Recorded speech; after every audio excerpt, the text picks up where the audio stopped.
we live in a society that feeds us these codes and messages, which brings us back to my upbringing. Yes. That led me to be able to think that way. You're desensitized.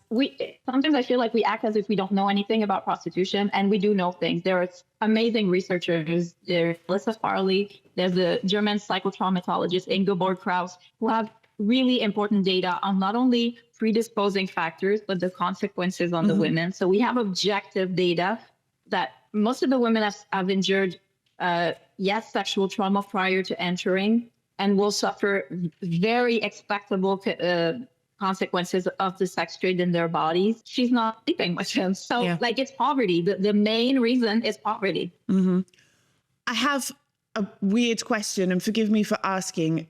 What, in your view, like when you were working in those 6 years, just so people can understand how traumatic this would be, do you have an average number of clients you might have in a day, or a maximum? Because I think it's difficult for people to really gauge how mechanical you have to be to deal with this sort of thing every day. Back then, I would have said I worked on the streets. I worked in clubs, in brothels, in strip clubs, all sorts of different venues, going to clients' house, doing it in cars. I've done it all, except porn, because there was a part of me that didn't want to leave a trace. It would have been impossible to catch without knowing. So fortunately, I was before internet and before small cameras. But I have never had more clients and had to dissociate more than when I was physically parked into, where I had from 8 to 12 to up to 15 men a night. So that is what legalization will bring. It brings a woman that is physically parked into a location that has this conveyor belt of men.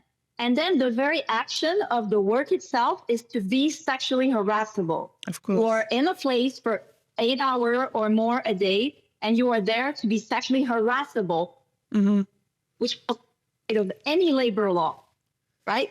And then clients choose you, and at some point they don't choose you. And another number I find interesting, aside from how many clients I had to endure in my body every night, and when you're in this line of occupation, you end up doing it 5-6 nights a week. Because I checked one day on a website that listed all the different clubs in the Montreal and Ontario area, and I did about 25 of them in 6 years.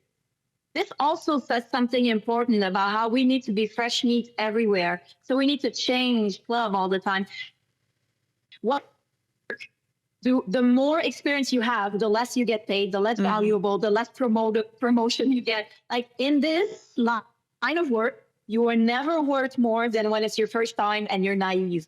And as more as you get professional about it, so detached and dissociated, then you can't fake as well, and then you're not worth as much, and you need to try to get the new client. So when you change employer 25 times,